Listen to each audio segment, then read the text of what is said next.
that had been working on the book out to lunch, so we're running a little bit late. Did you talk much about that Not yet. before I got Just other than sort of who we are, we did our introductions. So we've been around, I started out in Equal close to 16 years ago, and a group of activists came together through United Way in the Bay Area. They were our fiscal sponsor initially. And my passion was really coming from, I had gone through a Presbyterian seminary to get ordained as an Easter and couldn't get ordained as a lesbian.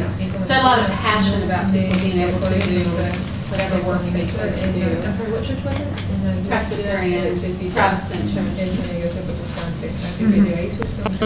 So, starting with lots of volunteers and a lot of energy, and myself, we had the first Out and Equal Workplace Summit in Atlanta, and I think I'm kind of thinking more about the history because having just written the history of the book, that very first summit,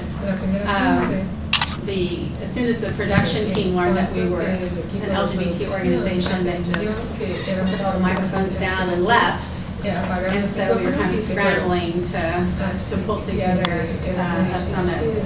But it turned out to be very successful, and Out and Equal has continued to grow over the last 15 years. And we're expecting closer to 3,000 people at the summit in Baltimore. So the work around really supporting the lesbian, gay, bisexual, and transgender people that are part of employee resource groups, that are in HR and diversity, professional roles in the organization, the work that Pat does with diversity training. Yeah. Technical difficulties. We're so technical though, I'm so impressed. No. Yeah.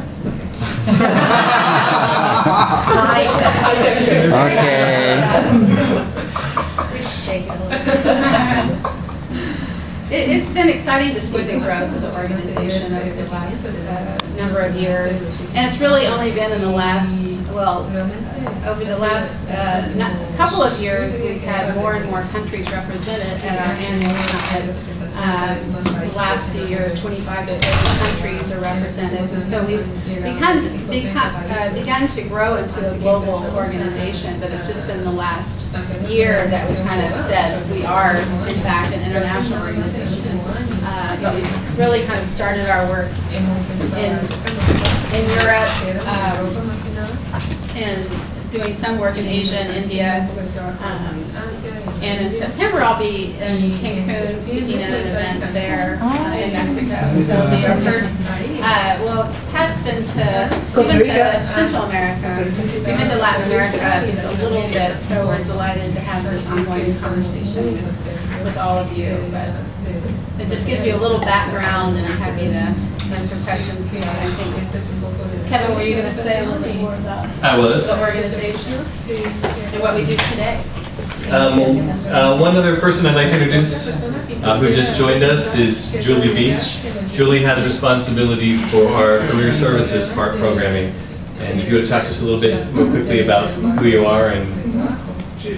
Sorry. Hello, everybody. Do I talk into here? No, you speak normally. Okay. When they start speaking Spanish, you can hold it over here. Okay. So what I do is we have a career development program, and many of you have probably seen a jobs board where you go and apply for jobs. That's what we offer to the LGBT constituents, and then the employers that want to support diversity and hire.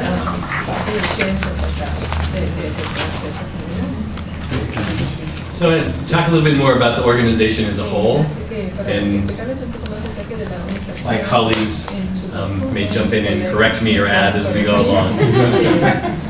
But the focus of what we do, as I think you've heard a little bit around, is around the workplace. And one of the things that I know that much of your work and the organizations that you've spoken with over the last 3 weeks during your tour have touched on various different aspects of the community. our focus is on workplace, and you may say, well, you know, why workplace? And I'll talk a little bit about sort of why that is in the U.S.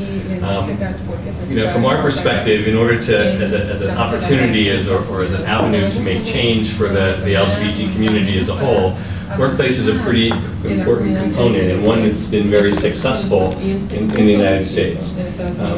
You know, as in most places, we spend a lot of our time at work. And while we're outside of work, we may have options and opportunities to be very selective and very narrow in the people with whom we associate. But when you go to work, in order to be successful, you'll see all kinds of different people. And so we think that in the workplace, we have an opportunity to really make a difference in changing hearts and minds if we're able to be who we are and be ourselves at work. Because people who might not otherwise think they know somebody who is gay, lesbian, bisexual, or transgender will more than likely meet someone like that at work. And if that person feels free to be who they are and to be out about their sexual orientation or their gender identity, then it gives them an opportunity to say, oh, I know somebody. It's not just, you know, them. And so the workplace as an environment has an opportunity for lots of different people to come together, and the hope that we're able to look at and accept and value those differences in a respectful environment. Now, one of the things certainly about the workplace in the US, and I think maybe beyond that, is that early on, employers recognize that human capital is an important part of what makes them successful. And so there's a competition for being able to recruit and retain the best and the brightest. And as corporations, I would say starting probably most in the mid-'80s, really, is when it started picking up, when there was a lot of the high-tech industry in the US was competing for talent. You started to see companies looking at diversity and difference from a business case perspective and starting to include sexual orientation, certainly, and then later gender identity as part of that formula and part of that business case for, you know, the kinds of policies, the kinds of culture they wanted to create to be able to successfully attract and retain the best and the brightest talent. So in this country, unlike some, corporations who began to understand the business case for diversity were the ones who were really leading the way and have been leading the way in implementing policies that are inclusive of the LGBT community, and more starting to look at how they can influence the places in which they work, the communities at large, to be more inclusive of the LGBT community. And so with that kind of, you know, progress from, you know, around the business case, looking at LGBT people as employees, wanting to be an employer of choice, looking at LGBT people as consumers and want to be a service provider of choice, you saw more and more progress happening within corporations than anywhere else.